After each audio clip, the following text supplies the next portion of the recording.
The bright Manhattan morning poured through the glass panels of the View's studio, painting streaks of gold across the sleek set. The hum of conversation from the live audience filled the air. Laughter, whispers, the occasional flash from a phone camera before production assistants reminded everyone, no photos until the segment starts. The room was alive with energy, anticipation swirling like static. The guest of the day was Nicole Kidman, luminous, gracious, and every bit the Hollywood icon. She walked out in an elegant cream-colored suit that caught the light, her strawberry blonde hair flowing softly over her shoulders. The audience erupted into cheers and applause as she smiled politely, waving with that distinct blend of warmth and restraint that came naturally to her. Whoopi Goldberg rose to greet her, hugging her lightly. "Welcome back, Nicole. It's been too long." "It has," Nicole said, her Australian accent lilting through the studio. "I've missed the energy of this place. It's unpredictable."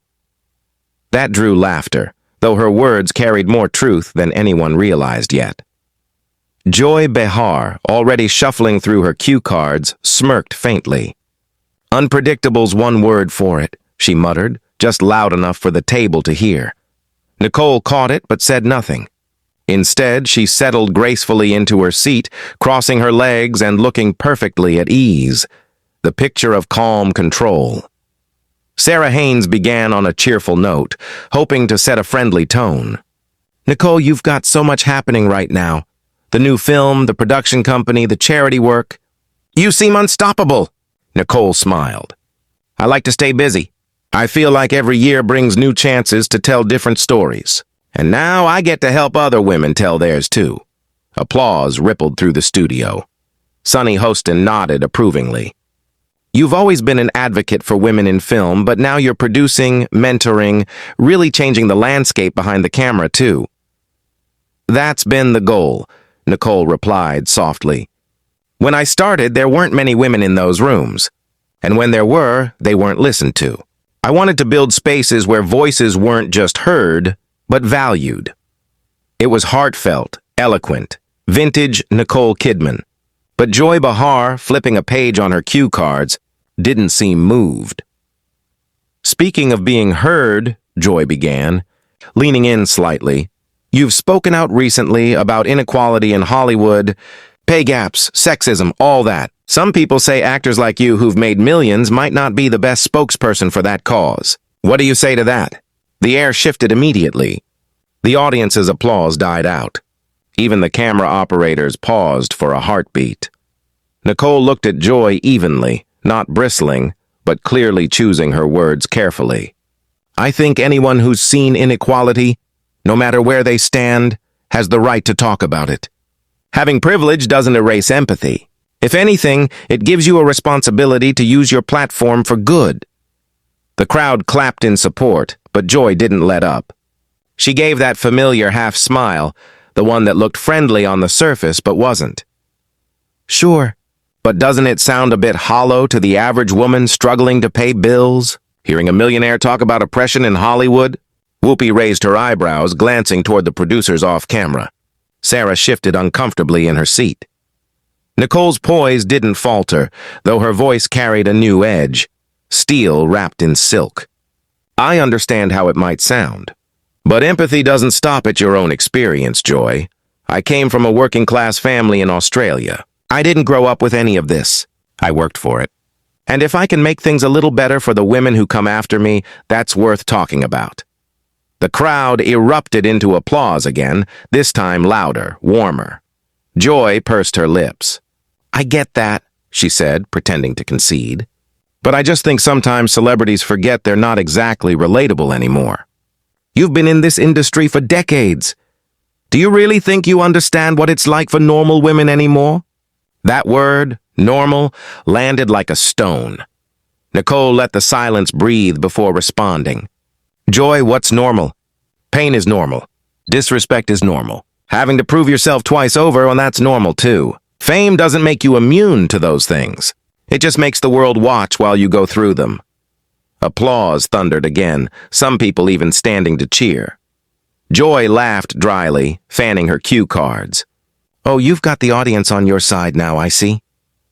Nicole tilted her head slightly. Maybe they just recognize truth when they hear it. Whoopi chuckled, trying to steer the conversation back on track. All right, let's take a breath. Nicole, your new film, The Silent Hour, is about resilience. I think that connects beautifully to what you're saying. Nicole nodded gratefully. It's about women who survive by refusing to be silenced. That theme feels important right now. Sarah jumped in quickly, sensing the tension still lingering. It's a brilliant concept, Nicole. The way your character carries all that quiet strength, it's something a lot of people can relate to. Nicole smiled softly. Thank you. That's what I wanted, a story that speaks without shouting. Joy let out a small scoff, muttering, Seems like everyone's shouting these days. Nicole turned to her, still calm. Some people need to shout to be heard, Joy. Joy gave a tight smile. And some people just like hearing their own voice. The audience reacted audibly, gasps, murmurs, even a few boos. Whoopi sighed audibly this time. Okay, hold on. Let's not turn this into The View Cage Match Edition. The lights came back up, and the tension on the set was thick enough to touch. Even before the theme music faded out, the air around the table felt electric, like everyone knew the last segment hadn't finished what it started. Joy Behar shuffled her cue cards again, that half-smile glued to her face, while Nicole Kidman sat perfectly still, her posture immaculate, her eyes calm but watchful. Whoopi Goldberg was the first to speak when the cameras went live again. All right, welcome back to The View, she said with her usual warmth, though her tone carried a note of caution. We're here with the incredible Nicole Kidman, whose new film, The Silent Hour, is already getting Oscar buzz. Nicole, it's a really powerful story. Tell us a bit more about what drew you to it. Nicole's voice was soft, but steady.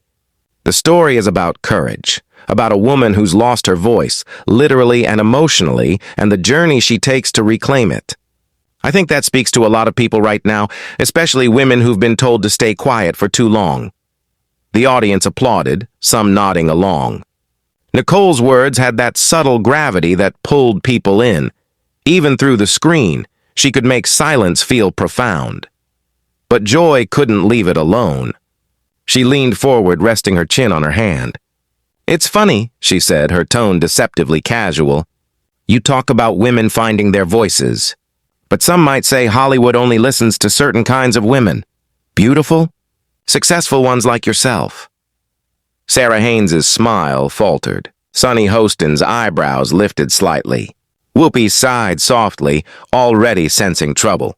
Nicole turned her head toward Joy, offering a polite but tight smile. Well, Joy, I can only speak from my experience, but I think all women deserve to be heard. That's the point, isn't it? Joy chuckled, feigning innocence. Of course. I just mean, it's easier to talk about being silenced when the world's hanging on your every word. You're not exactly struggling for attention, Nicole. That did it. A ripple of discomfort ran through the audience. Even the camera zoomed out slightly, as if the operator knew something was about to happen. Nicole's voice stayed calm, but there was a flash of ice in her tone. Joy, I've worked hard for every opportunity I've had, and I've used that platform to lift other women up, not to tear them down. That's not about attention, that's about responsibility. The audience clapped, short and sharp. Joy smirked. You're very polished. I'll give you that. Nicole tilted her head slightly, her expression unreadable. That's called professionalism. The audience reacted again. This time, laughter and applause mixed. Whoopi put her hands up, chuckling nervously. Okay, let's all take a breath. It's too early in the day for a catfight, ladies. Nicole laughed lightly, though her eyes stayed fixed on Joy. I'm fine, Whoopi. I just think it's important to keep the conversation respectful. Respectful, Joy repeated, tapping her cue cards on the table. That's a good word. I just find it interesting that so many celebrities suddenly discover respect once they have something to sell. That line landed like a slap. A few gasps came from the audience. Nicole leaned forward now, no longer hiding the steel in her voice.